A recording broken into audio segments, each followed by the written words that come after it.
Are we hurting only women when we're also trying to escape the patriarchal society? Or is there like another interpretation? I'm not quite sure. Just want herself to escape from this whole framework, but not actually trying to change anything. Yeah, and I think we can make the same argument with the mother, where like at the end of chapter 1, she tried to feed her daughter the chicken, where I would say that she's sort of also trying to just bring back that patriarchal iteration by just secretly feeding her food. It's not as forceful as male trying to feed her the meat, which we can argue maybe is a symbol of the forced patriarchal society from men to women.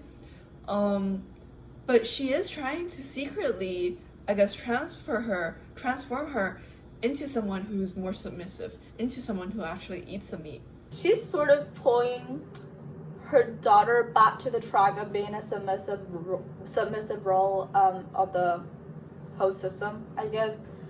I think she's sort of terrified because one of her daughters just suddenly lose control and trying to break everything, the structure they built for thousands of years ago, and I think there's one moment that I could say she's like lost, because she had never seen this before and she doesn't know how to deal with it. And the initiated sort of reaction for that is like, she's like, oh no, we cannot break down this whole structure, we need to get something back to normal, and that means my daughter eat the meat to show she's submissive to her father, to her husband, and yeah, life is move on, everything's happy, we're good, something like that. Yeah, and I think when we're looking at that sort of family hierarchy, something also interesting to talk about is how I think the sister-in-law actually falls below the brother and the husband semi when you think about like their dinner, because he was always quiet, and that I think is actually something really clever that Hong Kong did, because she gave us hope on how the brother-in-law was actually normal, because he was the one that carried down our main character when she slit her wrist when she tried to kill herself. I was like, oh, there's a man who's outside of the hierarchy, the male dominant hierarchy, that sort of really cares about our main character. And then you would go to chapter 2 and you would see maybe it's not the case, maybe there's something wrong. No, but I also just like okay. Oh, sorry. Go ahead. False hope. The broken false hope is very interesting, for the readers emotionally also. Right, but I feel like I don't know why our main character just randomly hooked up with her brother-in-law, because at first I tried to interpret it as a sort of rebellion of the whole system, like I'm not doing what I'm supposed to do, even though that's not that ethical. It's literally my sister's husband, but I'm doing it anyway. But I feel like this way also sort of hurt, like definitely hurt her sister's feelings. I think at the end of the second chapter, her sister realized all of those. I don't know the exact point about why the author won't write about those. Like, that sort of makes sense to me, but not make the full sense. Yeah, same. I never really understood it, and I always focused on why the brother-in-law did it. But I think maybe like it's sort of interesting where all the changes she does, they never harmed any men if you think about it, but only harmed her sister. So are we hurting only women when we're also trying to escape the patriarchal society? Or is there like another interpretation? I'm not quite sure. But I think it's like interesting to think about when only women are hurt in the entire novel. Right, I think her husband got divorced with her, like just 4 months later. Yeah. And nothing happened to her brother-in-law. He's still making his stupid art by using her sister's money, I guess. Is that the case? I read Yeah. it like 1 month ago. I literally can't remember the paper I wrote last week, but right, I think that's it. I don't know. Right, that's really a good question. Are we only hurting women? I think. Okay, I think one way to interpret it is like the main character just want herself to escape from this whole framework, but not actually trying to change anything. She just want to run away. And that's why what she did only hurt herself and her sister, and maybe like a little bit about her mother. But if we're really trying to sort of change or like rebuild the whole structure, we need to touch some sort of core things of the patriarchy.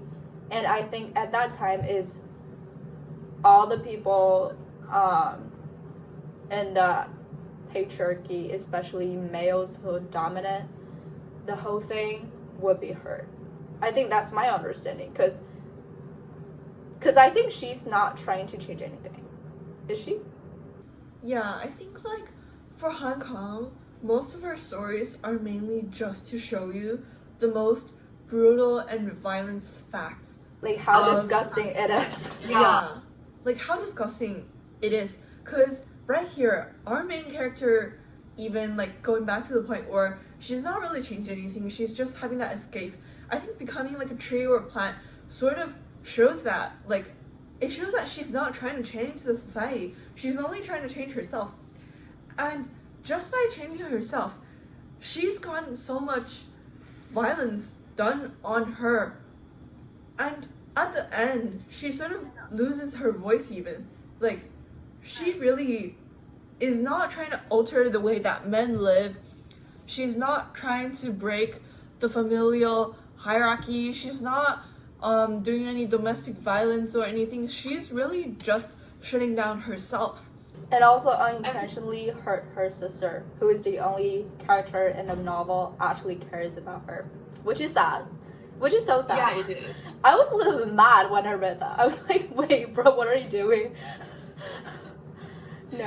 Yeah, I think at the end, her sister was the only one that cared about her. But maybe that also sort of is a sense of hope, because her sister turned from wanting her to also eat meat, like trying to talk her into eating meat and following her father's demands, into slowly being like, is she the one crazy, or are we the one crazy? Like, are they the people in the ward, or are we actually insane as like a society? I think that's like also something very interesting that was brought up in chapter 3. Yeah, I totally agree with what you said, and just I have a little bit different interpretation about the ending of the novel, because obviously, yeah, the sister is the only one who cares about our main character, but I don't think that's the sense of hope that Hong Kong trying to tell us, because how can I articulate it? It's like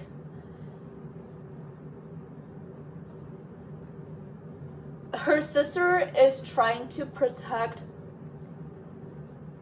a woman who wants to escape from the system, but at the same time also hurt her feelings. And our main character is not even, I mean, in the context of the novel, is not even morally responsible for that. You get what I mean? Yeah. Like, when you're trying to help your ally, but it gave me a sense that the ally kind of betrayed her. That's what I feel like. So, is that a sense of hope? I don't. Yeah, true. And I think like the point where the sister is actually set as she is ethically not like blamable for what she did is actually really interesting because it makes you focus more on the brother-in-law's doing and how he's actually the one that should be taking all the blame. Definitely. He's like literally doing nothing. I don't know. Wait, he's like creating art, right? That's his only job, and his art doesn't worth anything. So yeah, and I think like how chapter 2 made me feel was that I don't know if you had the same feeling, but I felt that the brother-in-law's doing on our main character is completely an act of almost, I'd say, like pedophile feeling, because the entire start of his sort of sexual attraction, like him being sexually attracted to our main character, is because he saw the Mongolian mark on his own child. And then he was like, oh, that also exists on her, so I'm sexually attracted to her right now. And I found that really creepy, because how do you relate something that's on your child's body on someone else's body as sexually attractive? And also in most of the scenes, he's describing her as, oh, so pure. She's not saying a word. She doesn't have so much expression. It's almost as if she's like a little kid. And the way he treats her is also very sort of evocative in terms of like a pedophile act. And I found that also disgusting. But I'm also not quite sure like if there's a deeper meaning towards it. But I just found it very disgusting, and I felt Hong Kong's whole setting of this as just like ripping off the cover and showing you that brutal fact, which she does throughout the novel. I mean, the whole atmosphere given by chapter 2 is like, I don't know, it's like nasty, greasy, humid, you get what I mean? It's just like not making you feel comfortable, whatever the point you make, or whatever is like he treat his sister-in-law as like an object that could make him to release his sexual desire. I don't know. First, A, it's gross. B, I'm little bit confused about why our main character would allow him to do so.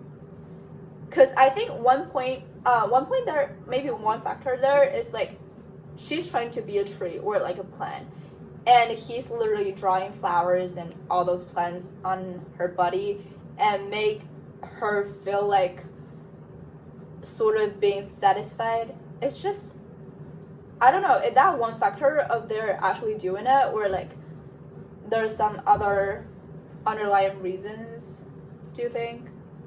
I think for me, one thing that stands out in like having the flower on her is, first of all, obviously it's like a tactic to lure her in because of how she thinks that, oh, the plants are more sacred, right? She wants to become like a plant later on.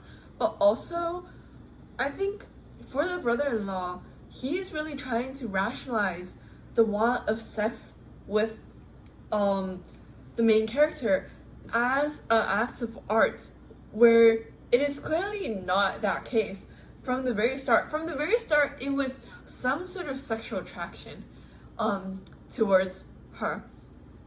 And so that also relates back to the husband sort of seeing our main character as like an object, where he felt that he had the right to have sex. So they're both sort of objectifying women, and they're rationalizing their sexual ideals, their sort of sexual attractions, and their act of imposing sex on someone. For the husband, obviously, it's through power, it's through like physical power. But for the brother-in-law, it's more of through that sort of mental luring, that sort of, oh, I'll draw you the flowers you love. Oh, I know you like plants, so let's do it. Like, let's paint. and oh, I'm only doing it like an art piece. I'm not doing it for the sex. It's so art. And that's also how he lured his friend in for like doing the first few like photo shoots. So I think there's that really sort of rationalization of men where bridge what they want, which is sex, with something that seems correct, and they'll be like, oh, I didn't want sex. I'm not wanting sex. I sacrificed myself for the sacred art. Yeah, or like, oh, you owe me sex. You're my wife. Like, obviously, we should have sex. It's okay for me to rape you because you're my wife. Like, you owe me the sex. My intrinsic power. Yeah, I think that's just very derogatory. And then, like, that's definitely objectifying women, especially in familial setting. And especially there's one plot, I feel like the main character's brother-in-law, he rejects to take care of his own son when he gets a fever because he wants to have sex with our main character. I was like, seriously, your wife is earning all the money, doing all the housework. You're just literally doing nothing but the betrayal. I don't get it. I feel at some point I even feel like the author write the whole chapter just to make us feel gross. Like that's all her point. I sometimes feel like so.